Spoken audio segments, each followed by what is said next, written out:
Mike, Jack, good to see you once again. But in the circumstances, didn't go quite our way. I think we didn't even wake up until sort of the second half, really. Yeah, definitely. I mean, I think that first half was appalling. Probably the worst first half display I think I've seen this season by a long, long way. But really, Højbjerg's gone missing.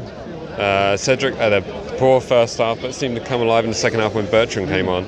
But yeah, that first half cost us really. I mean, we did change the shape 2 or 3 times this evening. Cedric started out at left back, and he was often trying to cut in on his right foot. Yeah, I know. He just wasn't. It got to a point where he just couldn't play any crosses. Like you can tell he's not comfortable on that right foot at all. So any time he got to a certain point, it just didn't make any sense for him to be there. And then Danzo on the other side, I'm not sure. Like, I don't understand what position Danzo's meant to be playing. Like when we were here for the United match, he looked pretty good running up that wing until the red card. And then today, he just. If it wasn't for those long throws, I'm not quite sure what he's doing up that wing. But yeah, after the first goal went in, I noticed the shape change, but it didn't make an awful lot of difference. But thank God for Bertrand in the second half; he made a huge difference. And you know what? We missed that natural ability of the natural left footer on that left side today. Yeah, definitely. I mean, they've just felt like there was a big gap in midfield in the first part of in the first half, but.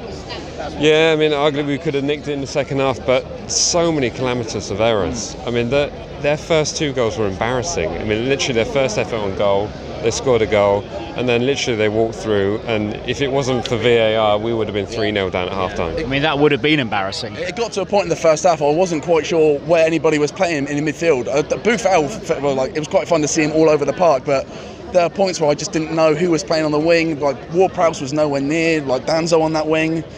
It just got confusing, and yeah, those first 2 goals, like, they were just cheap. They were just easy. I mean, you could say this sort of result has been coming. You know, we've got away with it almost to an extent last week at Sheffield United. You know, there were so many spaces exploited by McGoldrick and McBurney, and they didn't finish the chances, but they were clinical tonight. Yeah, definitely. I mean, I too thought we were quite lucky last week, and if it wasn't for Djenepo's wonder goal, I mean, it would have been a draw. I really feel for Shea Adams as well. I think that goal's coming, but again, there wasn't anything here to really show us. But last week, he certainly showed us something. You can see he wants it though. You can see he wants it bad. The way he pushes towards the end of the match, the way he was following up balls, like putting in challenges, he wants it. You can tell it's there. As soon as it goes in, I feel we'll see something from him for sure. And there's plenty of time still to go. We'll give him tonight. We will. That'll be a good one. But real derbies on Tuesday. Real derbies on Tuesday.